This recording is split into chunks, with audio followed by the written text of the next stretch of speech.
Central Minnesota Sports Hub. It's the Morning Sports Desk, presented by Wadena's Pizza Ranch and FunZone Arcade. Available on Apple Podcasts, Spotify, or wherever you get your podcasts, and streaming on YouTube. Powered by Pizza Ranch and FunZone Arcade in Wadena, this is the Morning Sports Desk. I'm CJ Baumgartner. That's Corey Tackman. And Corey, we got a busy night of volleyball on our Hubbard Radio Wadena stations. We also have some Park Rapids area Panther swimming, Staples-Motley Cardinal football, and the Sebeka Trojan note as well that we all need to talk about. But first, Corey, we got to shout out the good folks at the Pizza Ranch and FunZone Arcade in Wadena. October is National Pizza Month, and what better way to celebrate Pizza Month at the Pizza Ranch? What's your go-to pizza, CJ, at the Pizza Ranch? Oh, the Bronco, hands down. The Bronco, and remind me what's on that again. Canadian bacon, you got sausage, you got pepperoni. It's kind of their 3-meat pizza. Yum. I love it. It sounds delicious, and I think I want it. I love the pepperoni with the stuffed crust. That is my go-to each and every single time. Of course, there's unbelievable dessert pizzas. There's specialty pizzas. There's single toppings. Whatever you want. It's one of the coolest things. You go through the order, and then they look at you straight in the eyes and straight into your soul, and they say, "Can we put anything in the oven for you?" And then they give you a little buzzer, and then they buzz you to the front, and you get to have the first however many slices you want from that pizza. Celebrate Pizza Month at the best place for pizza, the Pizza Ranch and FunZone Arcade in beautiful downtown Wadena. What's up, Pizza Ranch? Thanks for being a part of the Morning Sports Desk. Pizza Ranch and FunZone Arcade in Wadena, proud sponsors, as always, we hope, of the Morning Sports Desk. Booyah. Put that on a billboard. Sponsors, parentheses, we hope.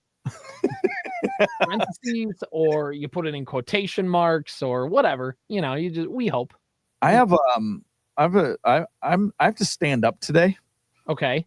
For our Morning Sports Desk. It's bringing me a different energy here today. Have a little bit of more. It's like why when you usually do play-by-play, like you stand, because you kind of just are a little more into the game that way. I sometimes stand because usually there's a brick wall in front of me and I have to be able to see over top of it. Right.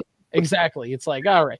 But then sometimes, you know, you can kind of like get in with the game a little bit. You're up, you're on your feet, the blood's flowing, you're good to go. And that's exactly what you're doing here today on the Morning Sports Desk, powered by Pizza Ranch and FunZone Arcade in Wadena. Corey, you will, though, be sitting tonight just because that's how it works out. When you broadcast a game up in Park Rapids area, give us the lowdown. What do you got?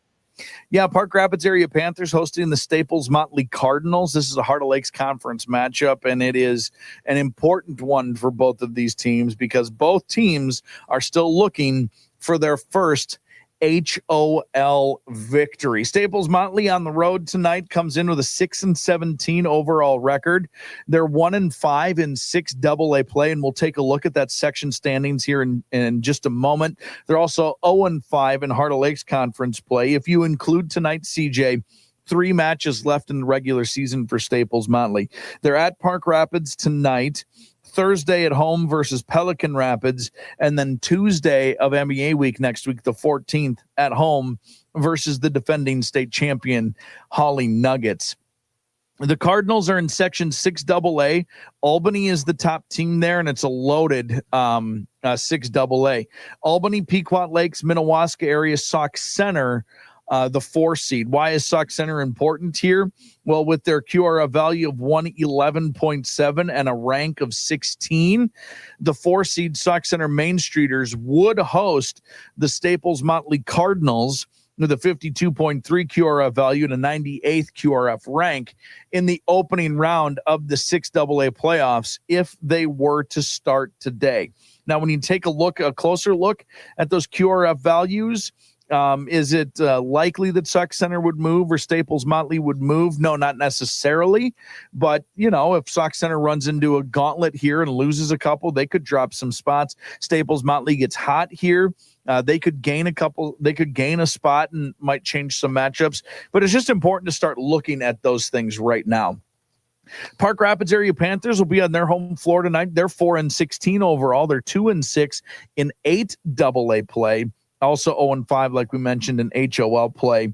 After tonight, they're at Perham on Thursday, at Barnesville Tuesday next week, and then head to the Fergus Falls tournament to close out the season on Thursday, October 16th. Holly is the top team in 8AA volleyball. DGF number 2, Roseau 3, Perham 4, Frazee 5, Wadena Deer Creek 6. Why do we stop there? Wadena Deer Creek, a 90.6 QRF rating and a 41 rank. Would mean the Wolverines, if the playoffs were to start today, would host Park Rapids area in the first round of the 8AA playoffs. Park Rapids area, 46.9 QRF value, 107 rank, according to the QRF. Both teams are in the HOL, where once again, the Holly Nuggets, the top team there, undefeated in conference play, just one loss overall, a 145.9 QRF value. And they've gone back and forth between number 1 and number 2 in the state. I believe New Life Academy is the other team right there.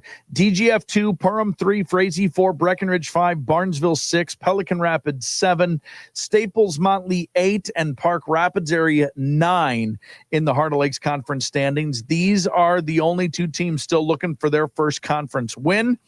Someone's getting it tonight. Who's it going to be? AM1430, 98.5 FM The Fan, 7 o'clock pregame, 7:15 first serve. I'll be there for that. Looking forward to heading to Park Rapids for some HOL volleyball. And by the way, Corey, do you know at Park Rapids area schools, the pizza they sell in the concession stand is Zorba's Pizza?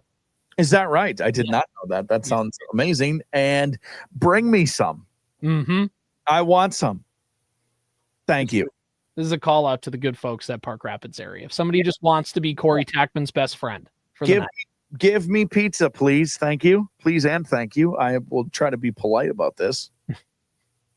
Exactly. Because he won't be polite for much longer. He's only asking now. Yeah, right. Exactly.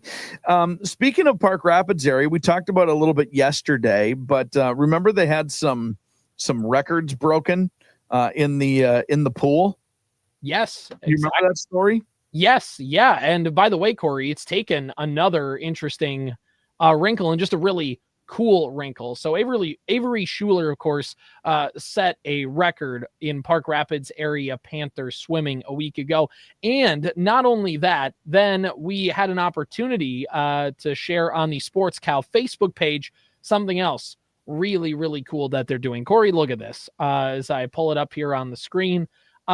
Changing of the guards happening at the pool as Caroline, who had the previous record, paid a visit to congratulate Avery on breaking her 24-year-old record last week. And you can see there's a big old envelope that's got a card in there. There's a big old bouquet of orange flowers. And just overall, Corey, a really, really cool moment as a passing of the torch. Yeah, I like that. Records are meant to be broken, and it's one of my favorite things. You see it a lot in sports, right? Like when home runs are getting ready to be broken, they always, like, the team will invite back the previous record holder, and they're there to congratulate. And I always wondered, like, was that like a bittersweet moment for that player to be like, it was their record, it's theirs. Right. And the fact of the matter is that every time you hear from these people, and I'm sure the case is the same here for Caroline, as she went out of her way to make the trip to see Avery and pay her respects. Like, it was her record, and she got to hold it for 24 years. And she will forever get to be a record breaker in Park Rapids area swimming history. But now it's someone else's turn to kind of hold that torch. And I just think it's really it's a really earnest and honest moment. And it's cool. Schools are all about community, and no matter when you went to that school, you will always be a part of it with everybody else. Great job by Caroline. I love that the swimming Facebook page there at Park Rapids, they posted this and shared that honor. And in 24 more years, Avery can come back and she can pass on some flowers to the next record holder. Exactly. It's like you said, it's what it's meant to be about. And it's just a really cool moment that she went out of her way to go and do that and set that up. And just again, congrats to Avery for breaking that record. And that's got to be a cool moment for her, having somebody come in and be super supportive of breaking the record as the person who last held the record. Yeah. So it's just an awesome moment. 10 out of 10 for everybody involved. just a really, really cool thing. Good stuff there. Good stuff all around. Corey, more good stuff coming up for Staples-Motley football, because not only, as we talked about yesterday with Staples-Motley Activities Director Paige Arndt, which you should go and watch that interview. You should listen to that interview. She was great, gave a lot of great information about herself and what's happening at Staples-Motley and things like that. We talked about their win over Barnesville as well, but now projecting forward to a big matchup against Pillager coming up this Friday night. It's going to be a little bit of a change too when you look at the football field, Corey. So let me pull up this graphic here. Yeah. And this is from the Staples-Motley football page, and we also shared it on Sports Cow on Facebook. And this is from the school page, rather, and it's talking about all of the extra seating that they are going to put in for this game, because I don't know if you know this, Corey, but this is going to be one of the top games in Class 2A and in all of high school football on Friday. It is the premier matchup in the state on Friday night. We say this a lot, and it's turned into a little running joke. It's going to be a fun one. This is not a joke. This is very serious. This is a very serious. It's going to be a fun one on Friday night. This is going to be an epic one on Friday night. Like, it's huge. And so they're doing a lot of extra seating to accommodate everybody that's going to show up to the game. So they kind of have a map there of where they're going to put some Pillager They're going to set up some bleachers on the opposite side of the field behind the Pillager bench for Husky fans. And that way Staples-Motley Cardinal fans can congregate. And, it's the rivalry weekend, Corey. You got to make sure that those, there's no bad blood. You got to make sure that everybody's roped off. You don't want the student sections getting hostile, Oh yeah, it's gonna be bananas. Also, those visitor seats are gonna be right on top of the field over. No, it's gonna be a pretty special moment, I think, in Staples on Friday night. I'm interested though. I was wondering if you had thought about this. They played this game in Staples a year ago. Yes, I think it's because the districts got redrawn and things like that it kind of reset. Oh, that's interesting. That would be my guess. Oh, okay. So that's okay. That would be my guess. I was wondering. I just thought that was an interesting little tidbit or a little extra on this game that surprised me. That game's going to be. There's some fan in Pillager going, yeah, it is interesting, huh? I'd like this game to be up in Pillager. Well, I mean, I brought it up on behalf of them because it crossed my mind. It had to have crossed somebody else's mind. And we in another conversation that we were having about something else I've told you before, like I am accidentally dumb all the time. So it's if I am accidentally dumb and don't know the answer, then somebody else might be wondering also. Are you calling other people accidentally dumb? Yeah, aren't we all sometimes? I mean, I am. But. Some more than others. I am accidentally dumb more often than most. Yeah. There we go. That's the right way to word it, I think.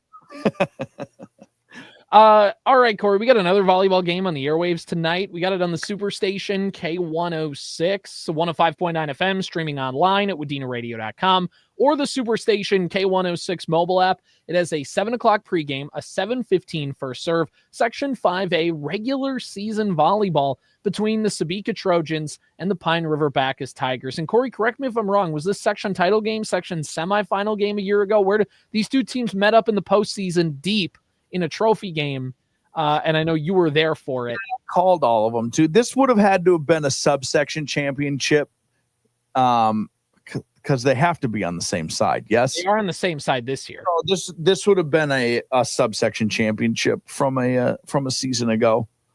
I'm pretty sure that's right.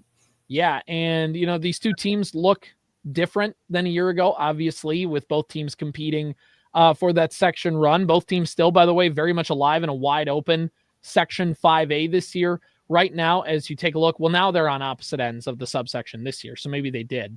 Because didn't they play Browerville in the Section 7? Now I got to actually go into the record books and look at this. So this is a live on-air production meeting as we take a look at what we got here. Last year, these two teams met in... Yes, I need to look at the other team. Last year, these two teams did meet, I believe, in the section championship game. They did. Pine River-Backus and Sebeka met on Halloween on the section championship game in Crosby, and it was a 4-set victory for the Trojans. Now we have it. There we have it. All straightened out. Right now for Pine River-Backus, they're sitting second in Section 5A in the East subsection. Right now, Swanville in first place with a 95.9 QRF value. Pine River-Backus sitting at 88 even, and both those teams kind of are locked into where they're at. Mille Lacs is the next closest team. They have a 53 QRF, so there's a big gap between there, and it looks like even the gap between Swanville and Pine River-Backus, just with how many games are left, probably not going to be able to make that up, but right now the Tigers are 16-9 overall. They are 5-2 in Section 5A. Swanville, by the way, in Section 5A, Corey, 13-0. So they're doing pretty well. Yeah, it's decent. Nevis is the team leading 5A West. They are 4-0 in the section, 14-4 overall. They have a QRF of 100. Then you have Sebeka, who's firmly locked into that second spot at 81.1 overall. Bertha Hewitt has a 50.2. So again, a big gap in those top teams. Sebeka is 12-7 overall, 4-1 in the section so far in 2025. Looking at things for the Trojans as they come into this game, that one section loss happened to be a game that they played against Nevis. They lost in 4 sets at home, and that's been it for the Trojans. They were in a tournament in Perham over the weekend where they won their first match against Piers and then lost to Hillcrest Lutheran Academy, Roseau, and Henning, all in that tournament. They now set their sights on Pine River-Backus tonight. Then look at a rematch with the Hornets coming up on Thursday in Henning. Taking a look at things for the Pine River-Backus Tigers. Again, a little bit of a change in the program as Coach Hershey not on the sidelines this year for Pine River-Backus, but still as they come in, they are 16-9 overall this year, 5-2 in section play, 4-1 in the Northland Conference, 4-2 on the road, 5-2 at home, 7-5 in neutral site games. They played at over the last week, or yesterday, on Monday, in a 3-0 set victory in Cass Lake. And then they last played on Thursday as well in a 3-set victory against Black Duck. And by the way, these Pine River-Backus Tigers, Corey, got a 4-set victory against Bemidji on September 23rd.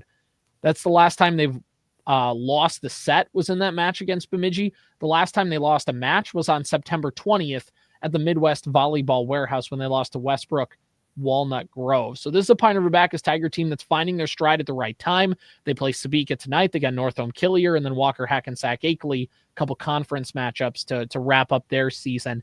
Should be a fun one tonight. These are two programs that have had a lot of success in volleyball over the last 5 seasons, and even though those teams don't look exactly the same from a year before, they certainly are competitive. They certainly are well coached. They certainly will be ready to roll tonight. You had a chance to see Sebeka a little bit earlier in the season, Corey, and it'll be interesting to see where they're at now from your match, which you called maybe the first week of the season.